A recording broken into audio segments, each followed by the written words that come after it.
Hey there, Banditos. It's Friday. That's right, it's Friday, and you're listening to another episode of the Dollar Bin Bandits, where, as always, we fling open the doors of your local comic book shop and talk to your favorite comic book creators of yesterday and today.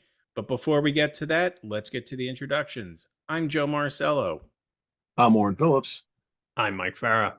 And as always, let's not forget to thank our new sponsor, TwoMorrows Publishing. Go to their website, check out their latest publications. That's TWOMORROWS.com. Now let's get on with the show. And today we're bringing you a Joe and Mike interview. Sorry, Oren. Sometimes Mike and I have to do an interview once in a while. That's true. It's been a while. But today we're bringing you our interview with none other than JayJay Jackson. JayJay has quite an interesting career that spans many different areas of work, many different fields, and quite a number of different publishers. She worked at Marvel, Valiant, Defiant, even Broadway Comics. That's right, Broadway Comics. Where are they? I don't know. But she worked there, and we really get into some interesting stuff. Yeah, I'm very sorry I missed this one. JJ has, like you said, worked for so many things, very close to Jim Shooter, worked on so many incredible projects with him, and goes into a lot in this interview, and I'm really excited to get her on the show. Yeah, she, by her admission, has a very eclectic career, and that's what makes it so interesting. And so we dive into, her design work. She did some coloring, some editorial design, if you will. And yeah, like Oren said, really kind of attached to the hip to Jim Shooter and followed him through his various ventures from Marvel all the way to Broadway. And so she's got an interesting perspective on the industry and, all the parts of it. So let's get to it. Let's hear from her. And this is JayJay Jackson. And today we are thrilled and excited to be joined by none other than JayJay Jackson. How are you today? Good. Very good. How are you? Great. Thank you so much for joining us. I will say that I'm, very interested in getting into your career. You do some very technical work, and, prior to us recording, what you're discussing about color and the work you're doing, I find fascinating. So definitely looking forward to this interview.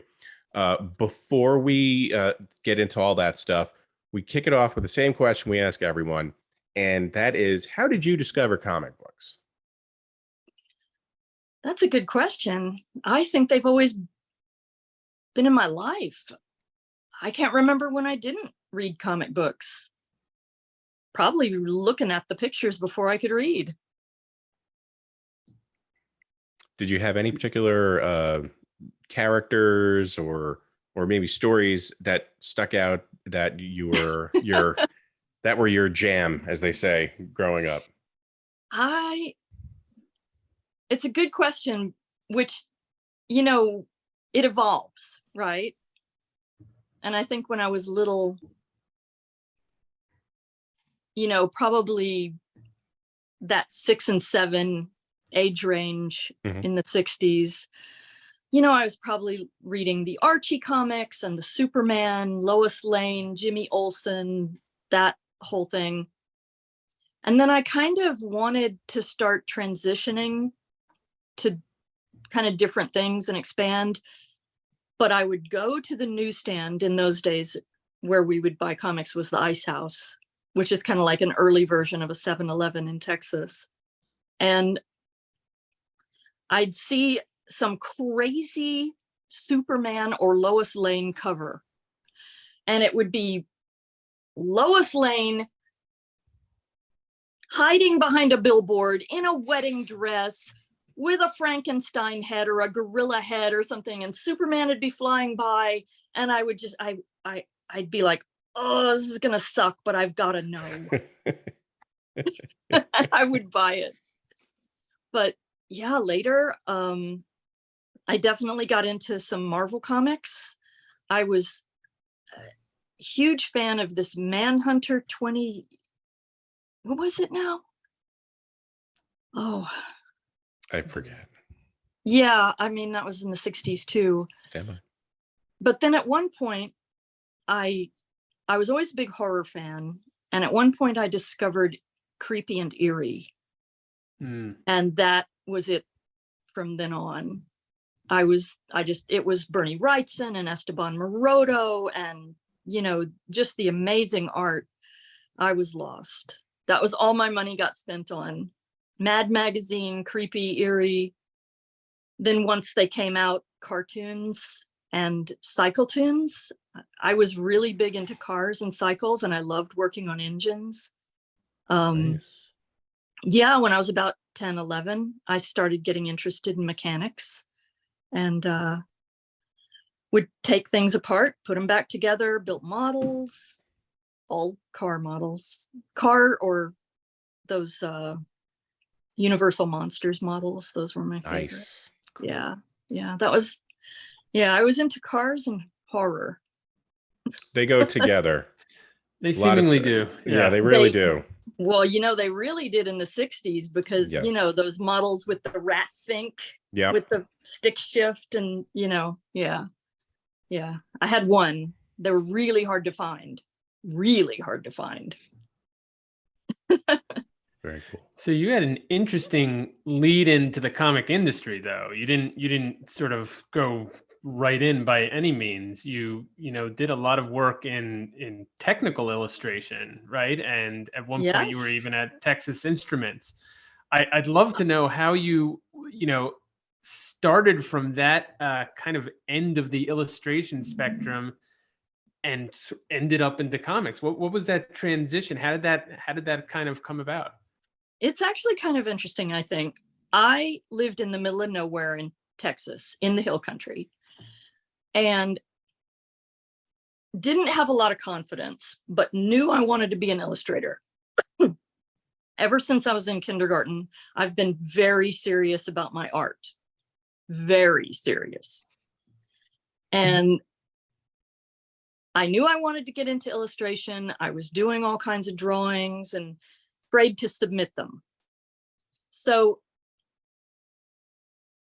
a friend of mine at the time told me one night that the next morning I had an interview at a graphics place. And I was like, what? No, I can't. But I had to show up. And it was at a map company called Goucher Check Chart that was Rand McNally's big competitors. They made the big, Fold out, yeah. road maps. Yeah. Yeah. And I took their test, and they told me that I was the second person they'd had that scored 100% on their little test of how to make a map and the questions and stuff. It was like part graphics and part written exam. I'm not that great. I just am really good at tests. So I got that job. And my first job in graphics was creating or working on these gigantic street maps, where you would create the negative, and you'd be on a huge light table. You'd have a sheet of plastic that's as big as an unfolded street map, road map. And it was coated with emulsion, and you would use a scribing tool. You'd kind of sketch out where you wanted the roads to go, and you'd use a scribing tool to carve away the emulsion without damaging the plastic below, which was tricky. And that way you would create a negative. And every time you had to switch colors, because a map is multicolored, you'd switch to another sheet of plastic that you'd sandwich on top of it, so you could kind of see through it and get it lined up right. And yes, then I went on to work for another map company that was also a printing plant. And I ran the darkroom and the typesetter and made plates for printing. So I learned even more about the, kind of technical aspects of the graphics business. And I worked at Texas Instruments, mostly doing graphic design and their newsletter. But it was very interesting because Texas Instruments had a building that was about 1/4 of a mile long.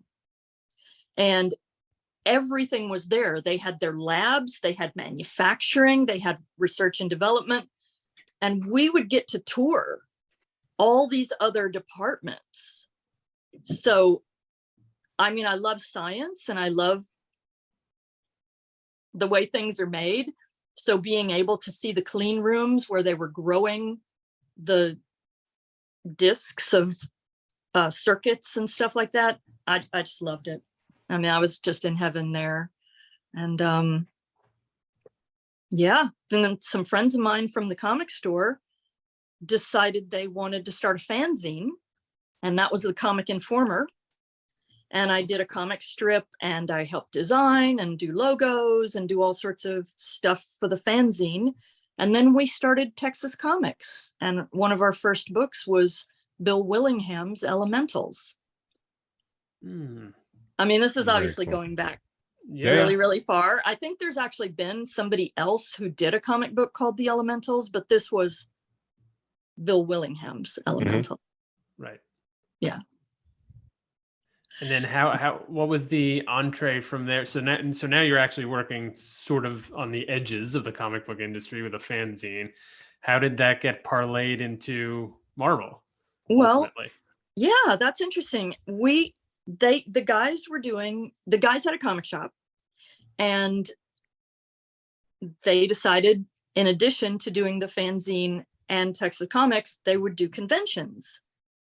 And at one of the conventions, I met Jim Shooter, and we got to talking, and we literally talked in every spare moment for 2 days. And I was working security because, I don't know if you remember, but back in 1979, 80, 81, a girl was very scary, to the comic book population in general. Yes. So I was really good at doing security and breaking up fights. Not that there were fights, but, breaking up one shouting match. Well, girls did have cooties back then. So girls did have cooties. Yeah, well. Yeah, I kind of still do. Okay. I don't leave the house, so I'm not spreading the cooties. Okay. But yeah, so I met Jim Shooter, and I showed him some of my technical illustrations, because by that time I was working in the oil field industry in Houston, and he got in touch, I don't know, a while later. I got this call, Jim Shooter. I'm like, hey, and he's like, I think I have a job for you. I saw your technical illustrations, and my first job for Marvel was drawing the pictures of art supplies and typewriters and stuff for the Marvel tryout book. The book that they give all the wannabe or new artists to try their hand, but Well, they would get so many submissions, and there was really no way for anybody to do a submission on professional work. Right. So the Marvel tryout book was sold. I mean, it was a profit-making enterprise, but it was sold, but also as to help people be able to work, like if they were an inker or a letterer or a colorist, they would be working on a professional level page rather than who knows what, Right. So it was a way to get a tryout into the hands, and plenty of people got hired from submissions on the Marvel tryout book. That's interesting.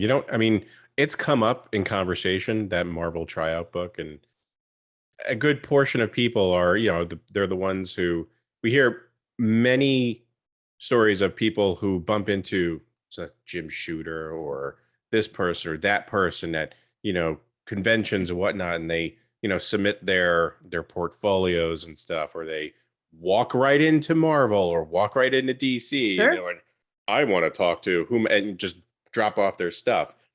And it's interesting, that a company, it never happened today, of course, that they would have a tryout, type of, exercise for prospective, employees, which I wish they had that actually. It's a great idea. Actually, I think I have one, and I've been going through it. But yeah, I don't know. Can you see that? Yeah, absolutely. That looks fantastic. The Marvel tryout book. Yeah. Wow. And I mean, it's just such a great idea. It is. Really No, is. it's full size. It's page size.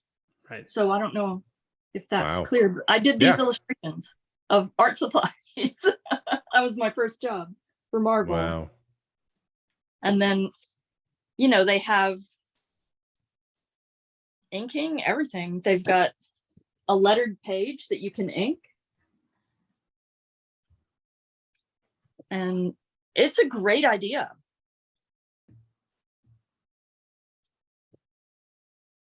This was for scripting. Oh, wow. So it's just like blue. Yeah, I mean, it was a great idea. I wish they had this now. It's kind of brilliant. Yeah. I agree. So you get to Marvel and you're working on those tryout books, which is pretty fantastic. Well, As you're holding, it I was looked still like in Texas. Okay. I was still in Texas at the time. Then Kamiko, Bill Willingham took the Elementals to Kamiko. And Bill and I were friends. And Keith Wilson, who goes by Kez and used to work at DC, we were all like really close friends. And we were all planning to move to New York City together in a kind of a reverse Three's Company, right? And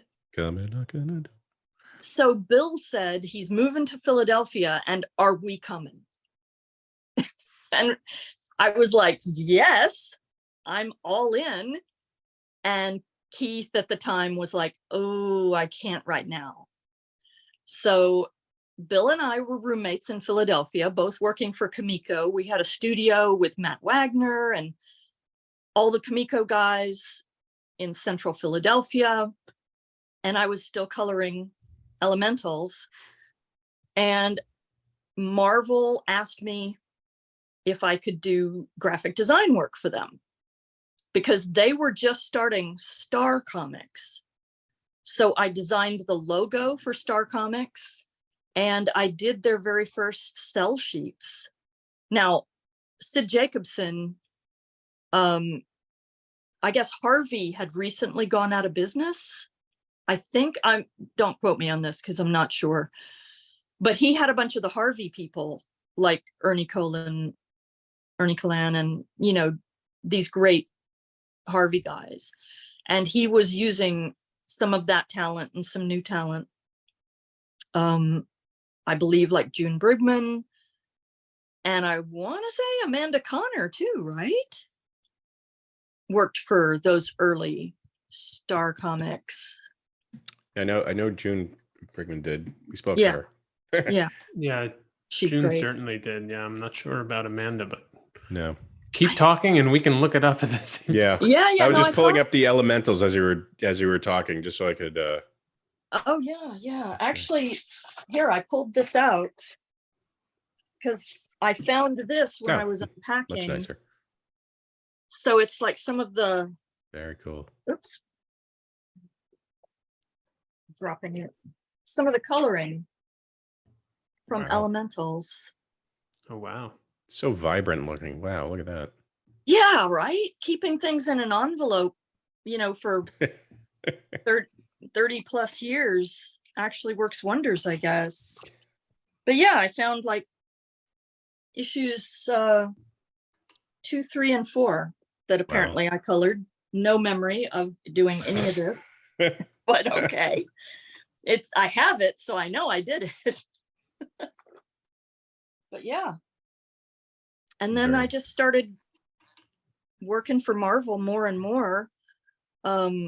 Finally, Danny Crespi, the production manager, offered me a full-time job. And yeah, I took the job as graphic designer, moved up to Brooklyn. And the rest is history. been And now here ever you're since. here talking to us. No. So you get to Marvel. You're in Brooklyn. You're working. You're at Marvel now. Is it just what are you working on at that point? Have you moved past the the tryout books at this point? Yeah. What I started working on, I was hired on as the designer, which meant that any design project that came up, I took. But my main things were the Doctor Who magazine and Marvel Age. Those were like my regular jobs, and I had to do ads, all kinds of just, sometimes Marvel did PSAs, or they did house ads to advertise their own things, or there's ads for the subscription department, just whatever was needed. Like anything that wasn't from an outside client, if it was going to be done in-house, I would do those ads and do whatever design was needed on the books. Just kind of general graphic designer person. Cool. Now, anything that involved characters, did you have to work with a particular artist to do that, or were you handling the characters as well? Yeah, I would. I mean, in terms of if I needed new art done for something, yeah, I was, contacting the artist, and, especially once they created an advertising department, and then I was promoted into art director of advertising. Yes, that was my job, was to hire artists to do everything. Like, for instance, the Spider-Man wedding poster that I hired Bill Sienkiewicz to paint, and the New Universe work that was Bill Sienkiewicz did a poster, and then Earl Norham I hired to do a smaller poster and a stand-up kind of thing, a counter kind of stand-up thing. But yeah, I would be hiring whoever and sourcing vendors. Like, we did point of purchase products where we wanted to allow retailers the supplies and some stuff to be able to decorate their comic stores, do window displays. So, I sourced a vendor for the inflatable Spider-Man. That's a memorable one. And we did a Wolverine stand-up that was, cool. That piece of art that I commissioned has now, was used by Marvel on like everything, because it's just that great shot of Wolverine running at you. Oh, okay. Was that Art Adams? What? Was that Art Adams? I think it was Art Adams. I'm picturing it in my mind. I can see it's the very standee detailed. where he has his Art Adams, claws very out. Detailed. Yeah, right. In the blue and yellow costume, his claws are sort of facing. No, it was the orange and brown. Orange and brown. Oh, orange and brown costume. Yeah. Okay, maybe I'm wrong. Although I'm sure it's been kind of repurposed and adjusted over the years, because it's a very, they recycle poses, and that's a very iconic pose for sure. Yeah. Well, I got the best advice from John Romita Sr. Whenever I was working on these things, sometimes I would draw on his people, his art corrections guys, because they're right there and they're artists. Yes, they're doing art corrections, but they are artists in their own right. And I would draw on those guys for a lot of spot illustrations and bits and pieces. And so a lot of times what John Romita Sr. was teaching them, I would get taught as well. And especially with this advertising stuff, he said that when you're doing a cover, when you're doing something for licensing, the piece of art should always have what he called the advertising silhouette. So that if you completely blacked it in, you could still tell what character that was, what the pose was, and what they were doing. It was all very clear. Wow. And so some of the images that we created for the advertising and the point of purchase ended up being very iconic images, really because of his advice. I managed to find the standee, and I was incorrect about the costume. You guys were completely correct, but I was right about the artist. It's Art Adams. Yeah. And it was yes, highly detailed, exactly the pose I remember. For some reason, I remember the old costume, but It's a great piece yeah, of art. it's Well, again, I'm fantastic. sure it's been used like that. I mean, come iconic. on. I think I It saw. might have been. I read it. I was reading an Astonishing X-Men a couple of nights ago, one of the series, and the same pose is in that, and it's just a whole different suit. So that, they just swap it out. And so because I was on staff at Marvel, and because I was already a painter and an illustrator, I got kind of, I had done some coloring for Kamiko and for Texas Comics. And so I kind of fell into doing coloring at night. Because, it's New York City. It's expensive. What? No. What? No, no, it's even not. Even in the 80s, yeah. I was going to ask about that because it does seem like a natural extension, but at the same time, you were doing other things. Though I know, I worked a full-time job. Yeah. So then you became, well, were you doing the coloring at the same time that you were doing designing at that point, or you kind of just went right from one to the other and then it became all coloring? Yeah. No. Well, yes. Eventually. What would happen is I'm not a morning person. So sometimes I would get to work a little late. Oh. But to make up for coming in late, I was really, really good about working late, sometimes way late. And, every once in a while, probably every week or two, an editor would come running out of their office, frantic because they've got to have a book colored and there's nobody around, and they haven't got a colorist. And that would happen with some fair frequency. So, I'm sitting there, I'm a colorist, and I can't color a whole book in a night, but I could probably do it in like 3 nights, of working fairly late. And so I started getting coloring work like that because I was the colorist of last resort. And a bunch of people on staff, Greg Wright, I think, started out that way. And, a bunch of people, we would work a full-time job, be working till 6 or 7 at night, and just take home the pages and be working on them, at night, freelance. And then you'd submit a voucher for the pages as a freelancer. You wouldn't get paid. There wasn't like a crossover. So I wasn't doing any coloring on staff. That wasn't a part of my job at all. Got it. But you did do, a fair amount of coloring. And I'm curious if you had favorites in terms of in terms of artists, first of all, and also, titles that you may have worked on. Were there particular ones that you maybe got excited to color, or was it really just, trying to freelance and, get a few extra bucks and whatever you were coloring was good with you? There were some really plum jobs. A lot of times I didn't have a choice. I wasn't always a regular colorist. For a long time, I did color Amazing Spider-Man and then Web of Spider-Man. Because once Todd McFarlane was on Amazing Spider-Man, I couldn't keep up. His art was so complicated. It was too much for me to be able to do after work at night. It was taking it.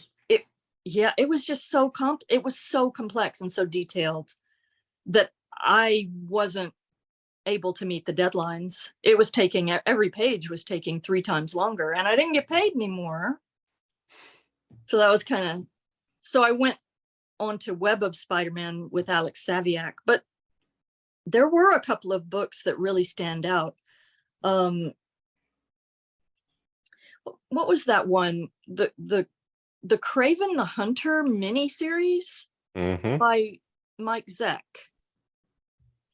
That was really cool to color because it's very Hunt? What? Craven's Last Hunt. Is that what it was? I can't remember the title of it. I don't have it think so. handy. I But think it was, that's what it was. the think art that's- was beautiful. It was very atmospheric. So I was able to kind of try to bring in some, you know, atmospheric colors. A lot of it was very dark, which didn't mean the coloring was dark. That's a mistake a lot of colorists make.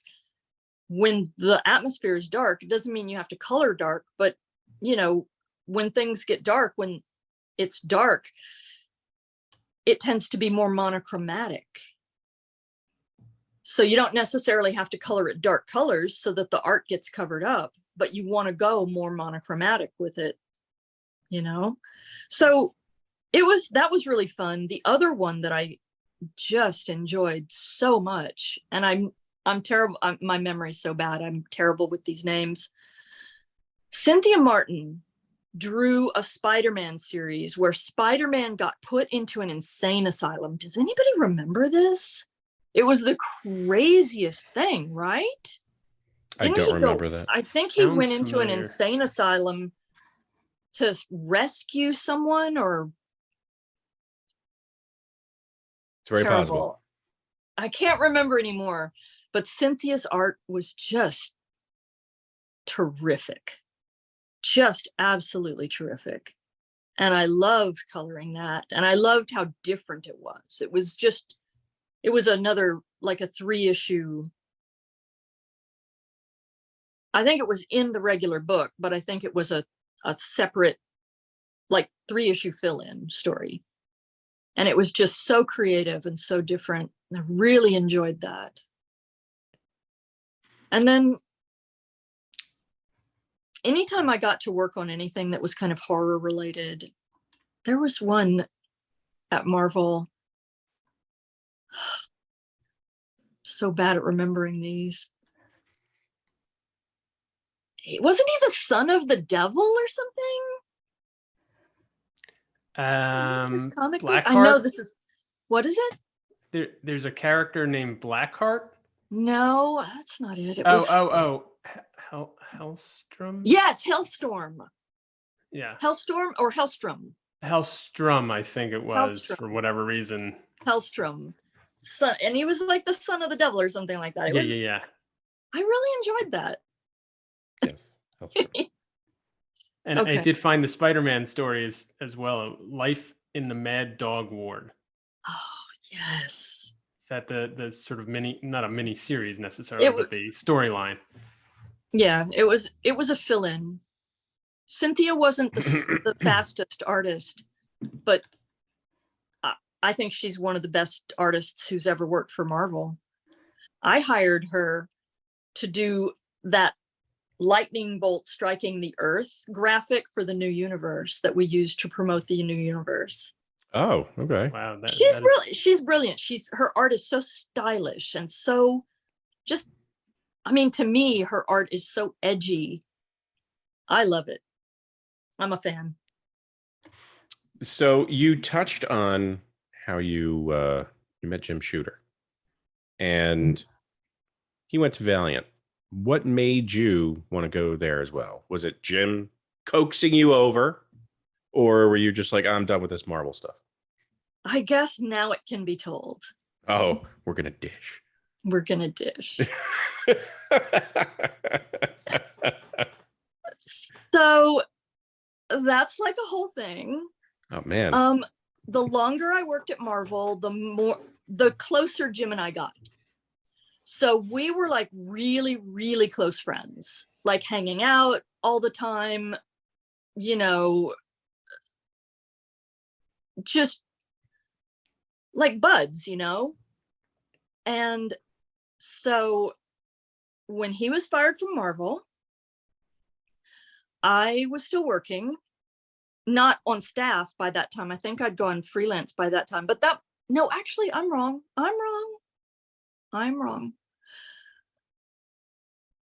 I was art director of advertising. Jim was fired.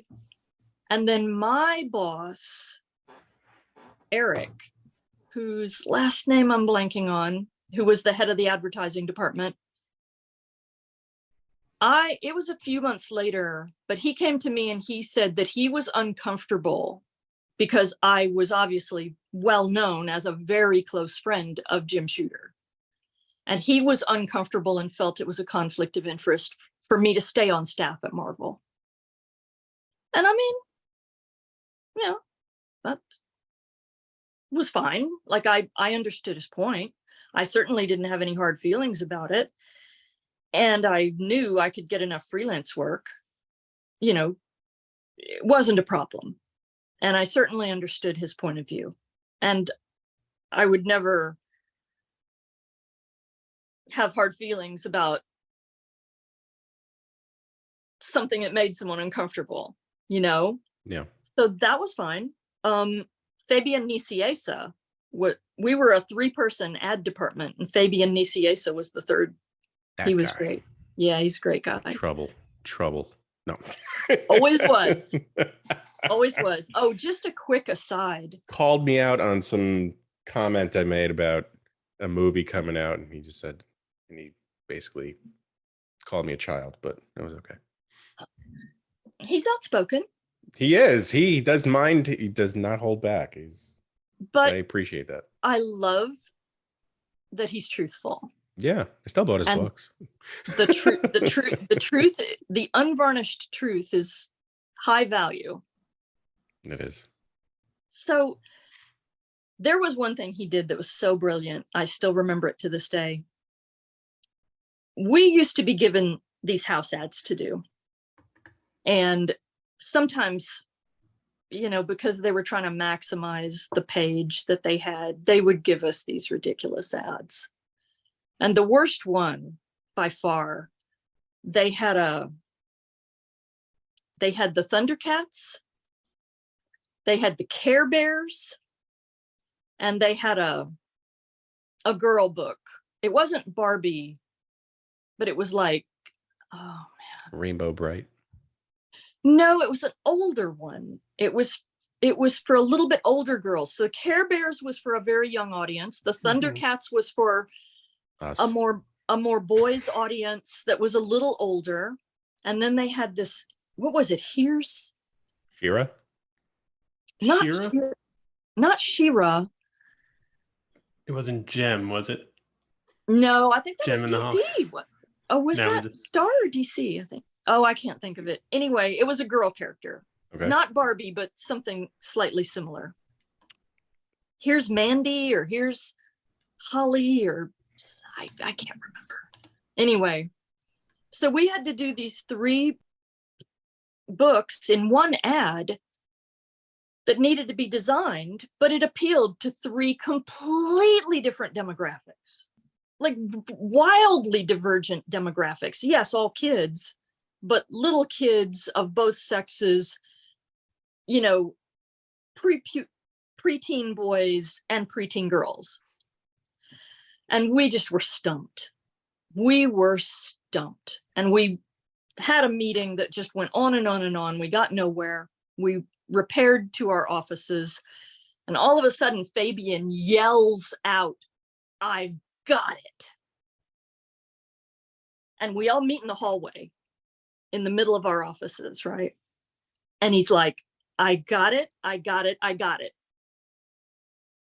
Lions and tigers and bears. Oh my." With the girl character dressed as Dorothy. Nice. That was it. He did it. He pulled that one out. I don't know. Where was this ad? Was this within the comic? Like, yes, it was it was Okay. a house ad. Because So I'm trying to picture it, because a lot of those ads stick out. And I do remember a few of them where there would be characters of other shows just obviously just placed together for an advertisement purpose. Right. And I'm trying to picture this one. So yeah, it's, I have it around here somewhere, but I don't know where it is. no, that's fine. It's fine. I'm just, as you're discussing it, like, that's why I was like, yeah, I remember, like, there were just weird characters like Inspector Gadget and Rainbow Bright, or, like, it was the 80s, man. We'd get things like that. Yeah. Yeah. That's how We it would rolls. have to do ads for these weird things for the, for Star Comics or whatever. Yeah. Yeah. And But yeah, so actually around the time that I left staff and was full-time freelance, Jim Shooter was hired to write, I don't know if you remember in the 80s, arena shows were big, you know, like Characters on Ice. And yes, Right. I saw you know, I saw He-Man on roller skates. yes, that kind of thing. And Jim was hired by Steve Musarski to write a Spider-Man arena show. Steve Musarski had gotten the rights. And Jim wrote this arena show. Steve liked what he did. And they had some big names, big Broadway names, you know, big people attached to the project, but ultimately they couldn't find financing for it because that's a lot. That's a lot of money. So Steve and Jim, I guess, liked being in business together at that time. And Marvel came up for sale. So they made a bid, which took 8 or 9 months to buy Marvel. When you're buying a company of that size, there's a lot of due diligence. You send in auditors. Each buyer, and there were 13 buyers in the outset, each buyer sends in their teams of auditors to find out, you know, audit the books and see what the company's really worth and, you know, try to determine a valuation so that they can submit a bid. And Jim and Steve partnered with Chase North America as their financial backer to buy Marvel. And at the end of this process, obviously, this is costing everyone who's involved, not Marvel, but everyone who's involved in bidding it's costing them hundreds of thousands of dollars because they're paying all these lawyers and auditors and all these people. And it's a multi-month long process. And it turned out that Marvel never was really up for auction. That whole process was just to get a valuation so they could already sell it to the buyer they already had. And they wasted everybody's time and money just to sell it to what's his name? You know who I'm talking about. Not, was it? Who bought Marvel? Carl Icahn? Or yes. Well, right? Yes, that was before Ike Perlmutter. Right. Yes, I think it was Carl Icahn. It was the corporate raider. Who Yes. I think was Carl Icahn. Yeah. Yeah. So that was, I mean, obviously there was New World Pictures in there in the meantime, but yeah, that was a mess. And so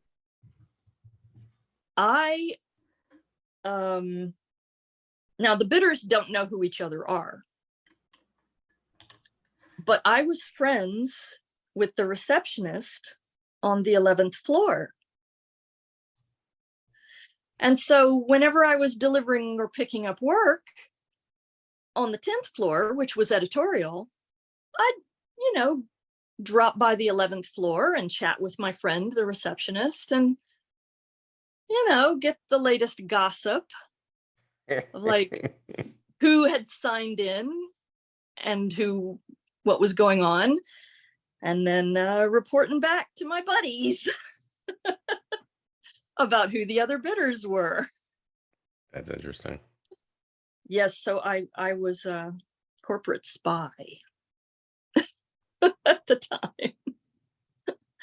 That's how information gets, you know, travels. There's nothing wrong with that. It happens. Yeah. The buyer's name, sorry, incidentally, is Ron Perlman.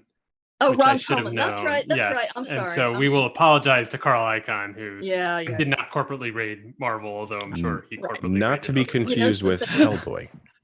My Right, memory has gotten so bad. If I don't look stuff up, I Yeah. You know, I can't tell when you get old, I'm not sure whether your memory just gets full or whether you actually, you know, start losing things. It's like maybe things just get pushed out. I don't know. I think that's the way it works. I think there's actually. it's a little bit of both. You get full, new information comes in. To make room for that new stuff, you got to, you know, clear out some other stuff. That's what I think. Yeah. It is. Well, poor Ron Perlman, his name got cleared out. But yeah, so I was actually involved in Valiant before Valiant started. And we had when I was at Marvel doing freelance, I had done a lot of work with Bob Budiansky on a bunch of special projects. I had painted some posters,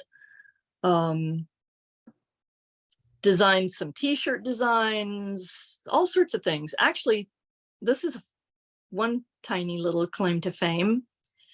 Bob Budiansky hired me to do a t-shirt, to design a seal for the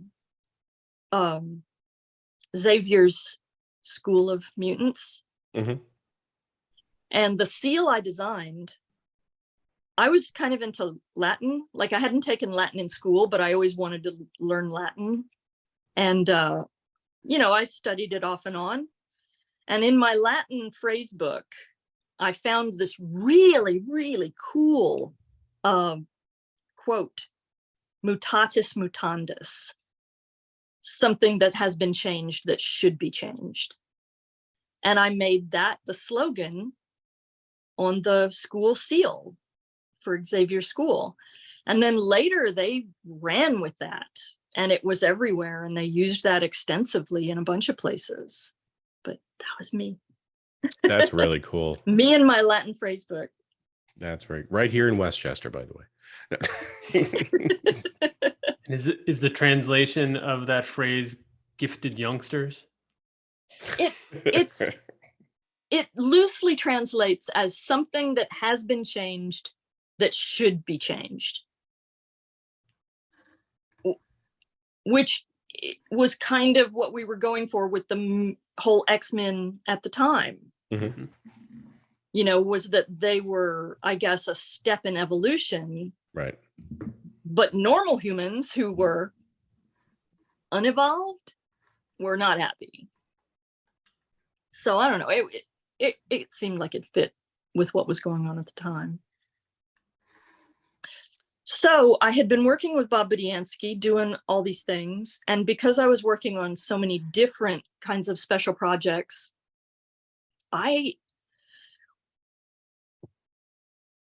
when you paint a poster, you don't want to have it hand separated, and comics were still being hand separated at the time. I don't know if I need to go into No, I mean, you can what go. hand separation is. I have a question for you later on, so we can get Okay. into the technical aspect of it, because I would love to hear your thoughts on the old method and how color was done versus how things are kind of are done nowadays. So we can certainly do that. But Sure. So I had been doing a lot of either painting on photostats, which was horrible, or doing blue lines, which was problematical. I don't know if people know what a blue line is. Actually, hold on one sec. I've prepared some show and tell. thank you very much. Let me see. What have I got? Not that I know where I put it. Oh, here it is. Sorry. It's okay. We're all circling up on the sharing rug right now. So this is in poor shape, but this is a blue line. Can you see that? Yep. So Yes. Oh, wow. That's awesome. it's called a blue line because what you paint on is blue. Oh. And then the black lines are on a transparent overlay. Got it. So it's a good system. It's not a perfect system because paper and plastic shift with temperature and humidity. Right. So we were always looking for a better way. Well, that was what we found at Valiant. We found that better way. By 1988, 89, you could tell that hand separations didn't have a future. But it wasn't really easy to computer color yet. In fact, it was extremely hard to figure out. We hadn't figured it out yet. We didn't want to do hand separation. It was expensive. And I asked Jim about it recently, and he mentioned that we couldn't get hand separations. I'm not sure I don't know. Chemical color plate was still in business in 88, 89. But that was toward the end, I think, for them, when things were really changing. Anyway, I don't know the exact timeline, but we were trying to develop computer coloring from the very beginning at Valiant. And we hired a guy and we bought an expensive computer system. I believe it was a Apple II CI, if I'm remembering right, which I definitely may not be, but I think that was it. And yeah. But in the meantime, we wanted to do something that was cheaper and easier. Mm-hmm. And laser separations were both cheaper and easier. But you couldn't, most of the time, a blue line would be done on illustration board. That's how, for instance, continuity comics, Neil Adams continuity comics, they did all their blue lines on illustration board. A lot of people at Marvel did illustration board. The posters I painted for Bob were on illustration board with the overlay. But laser separations have a drum, and even the biggest size is fairly small. So you had to figure out something flexible that would wrap on the drum, or else you would have to shoot a film positive and then scan that. And all these things have problems. So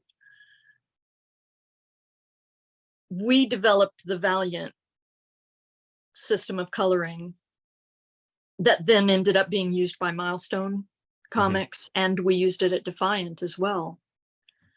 And I guess now it can be told the secret of the Valiant coloring system. Actually, we would tell anybody that ever asked. I think just most everybody's forgotten. I don't think anybody remembers anymore. But what we did was we tested every watercolor paper there was in existence, I think.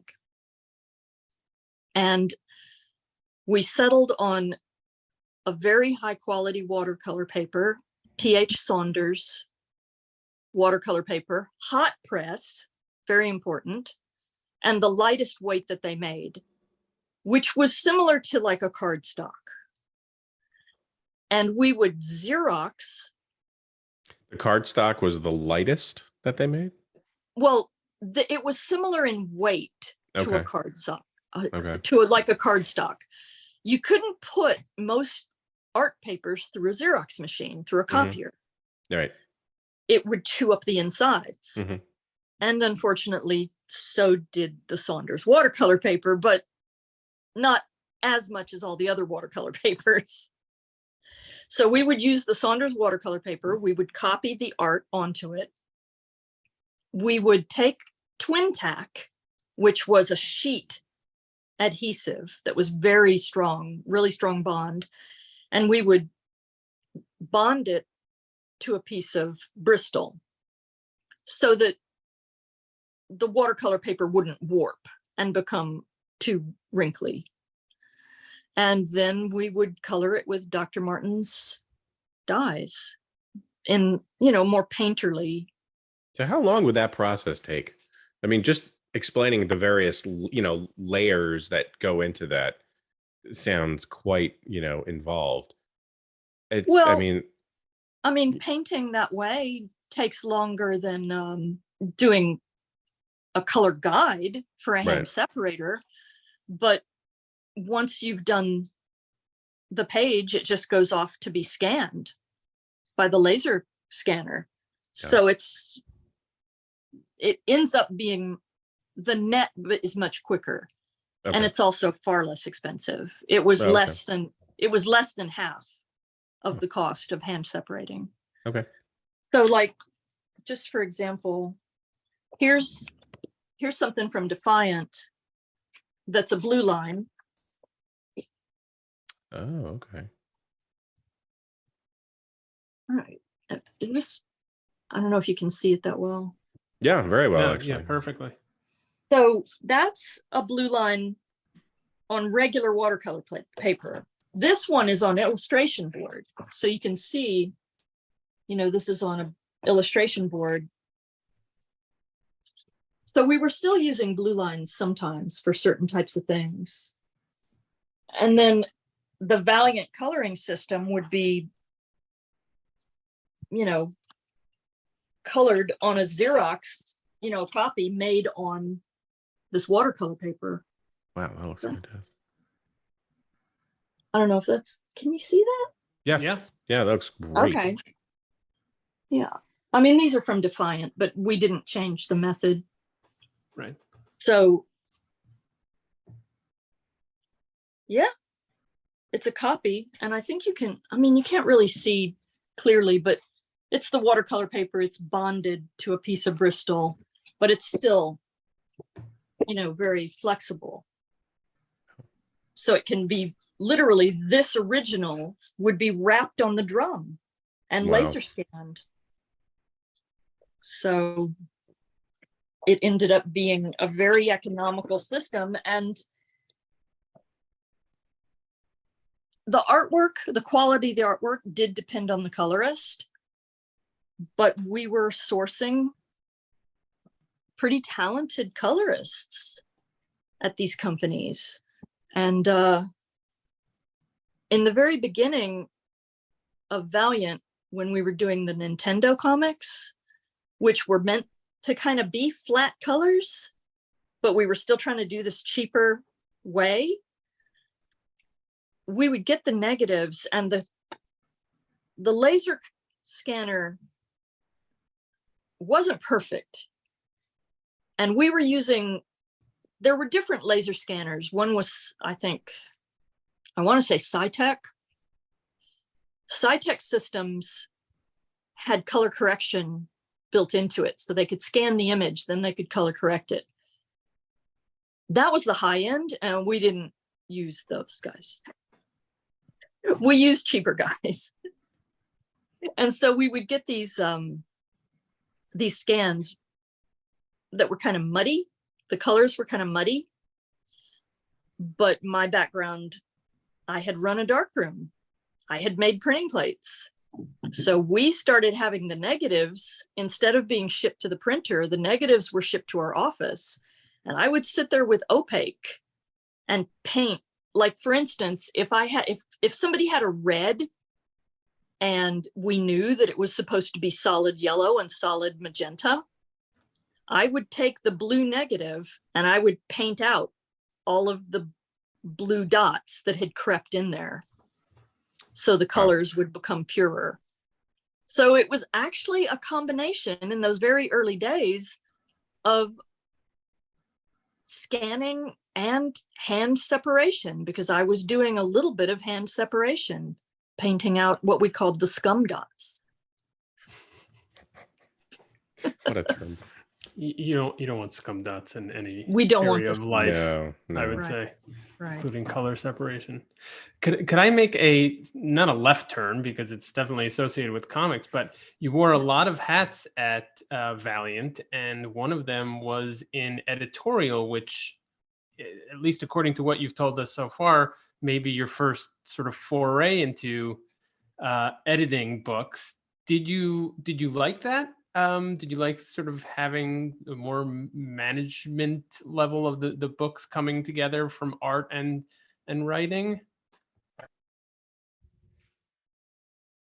I guess this is another now it can be told moment. We're just breaking all kinds of new ground. I know, right? So in the beginning, Jim was really the main editor, and he had a couple of people assisting him, but he was definitely the editor. But once the investors sort of asserted themselves in our business and started sending their people in, like Fred Pierce, to work there, everybody on staff had to sort of, Fred Pierce was looking to get rid of people, and everyone on staff had to really justify their positions. And so I was classified as an editor, and I was given some editorial responsibility. I did direct the artists, and I was the source of communication with the artists, but in the sense of like a real editor, I was not a real editor. It was a position that I was given to justify my existence so that Fred Pierce wouldn't fire me. He wanted to.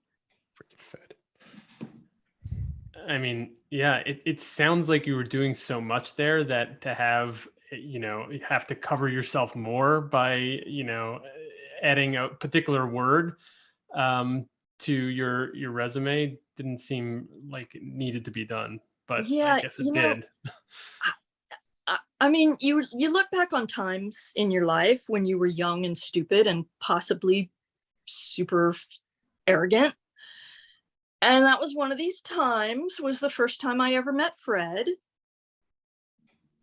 I may have said some things that, looking back, were unnecessary and caused him to immediately go to Jim and say, "You got to get rid of her." When we're young, we have these ideas about ourselves that are not perfectly in sync with reality. Mm-hmm. And so my first meeting with Fred, I sat down and I straightened myself and I said, "Those colorists out there are wonderful. You're not going to hurt my people." What happened? I don't see anything wrong with that. I don't either. You're defending your people. Yeah. Yeah, that wasn't the way to go. Not the way to go when your investors have hired an axeman. Mm. Generally stay out of the way. The axe is really the way to go. So it was, I think I had to justify my position a little more than maybe some other people did. But then, honestly, most of the people working in the office were working freelance. We had a ton of guys in the office every day, but they weren't on staff. They were freelance. So, yeah. So you've, you've done a lot of interesting work over the years. You've worked on a lot of interesting types of projects or mediums. You also had a chance. You also worked on trading cards. Topps, I worked for Topps on the Star Wars Galaxy series.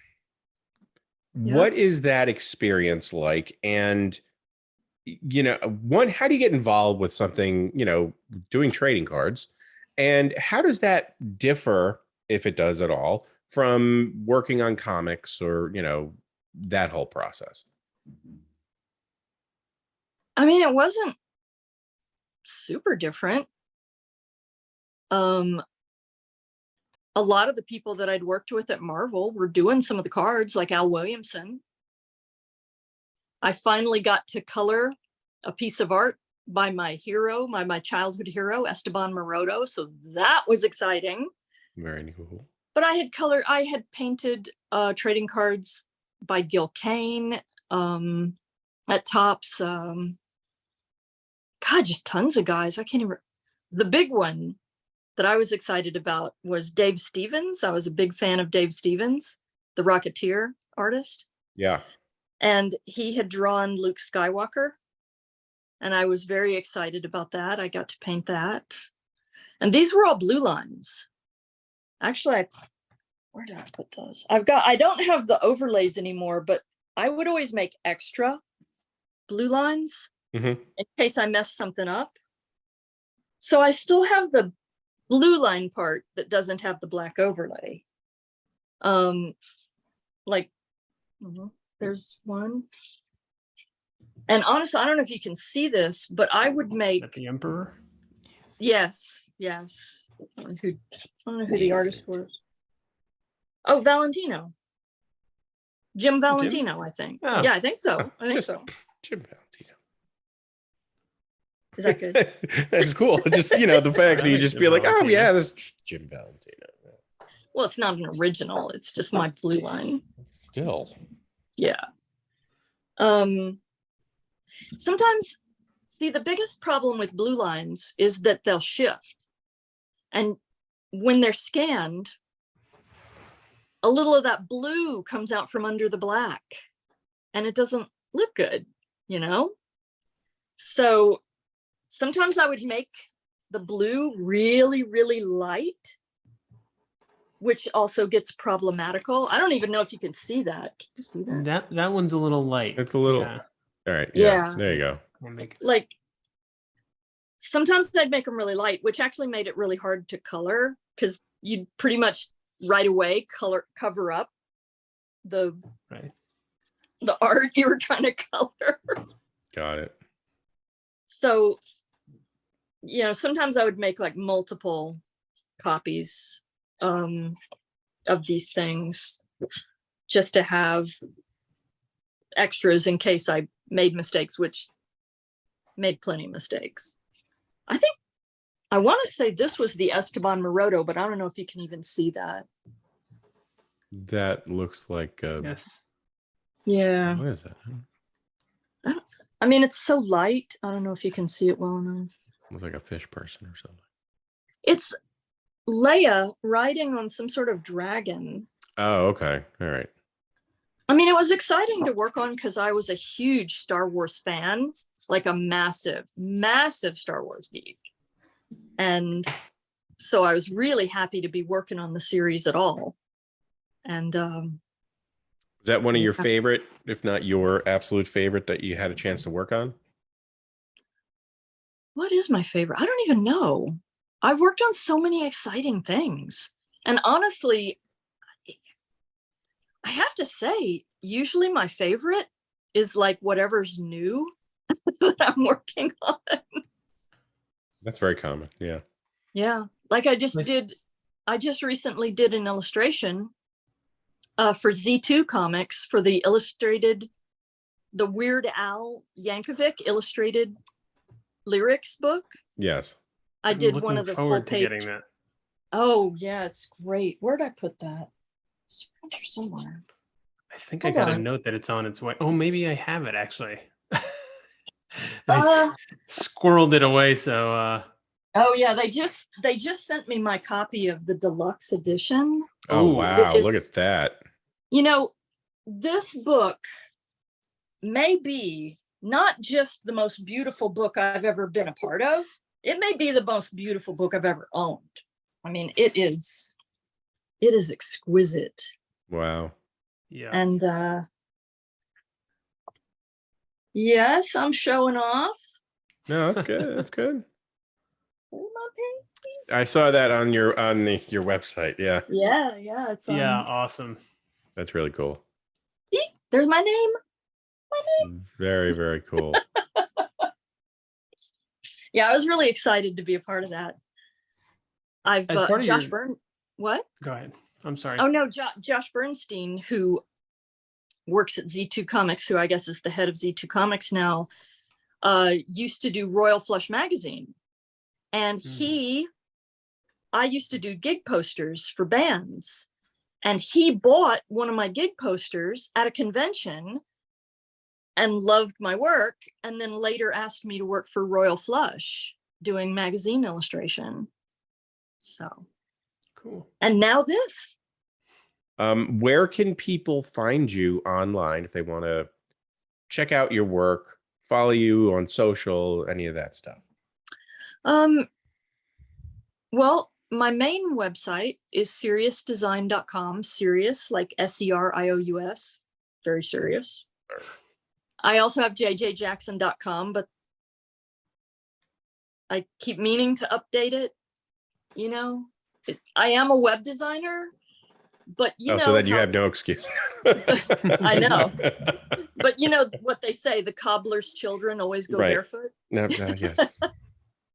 Those are, I guess, my two main websites. I have a bunch more, but those are the main ones where you can find my work. I think I'm on Instagram as JayJay, JayJayZee, which is what Maria Lapham always used to call me. That's my nickname from Maria and David Lapham, so it kind of stuck. And we are back. This was a fun interview. I hope you guys enjoyed it. As someone who also has quite an eclectic mix of work experience, I can appreciate her past work experience as well. I mean, comics, design, calculators, Texas Instruments. What's up with that? Fun stuff. Really fun person to talk to. She's very knowledgeable about her craft, and I can certainly appreciate that. Yeah, you guys did a phenomenal job talking to her. She's a great guest. A lot of wonderful stories in this one, and I'm so glad that we're able to share those stories with everyone. Yeah, I don't really have much to add. You guys really summed it up pretty well. I mean, good night, everybody. And the interview itself. Thank you. Mean, if you don't know JayJay Jackson by now, then you're gonna have a hard time knowing her later, because we got to way in deep into all the parts of her career. And yeah, just a very interesting perspective and interesting person, and would love to have her on again. So that'll do it for this whole week of the Dollar Bin Bandits podcast. Thank you very much for listening. Thank you for viewing if you're on YouTube. Please remember to rate 5 stars, review, and subscribe, and we will see you next time.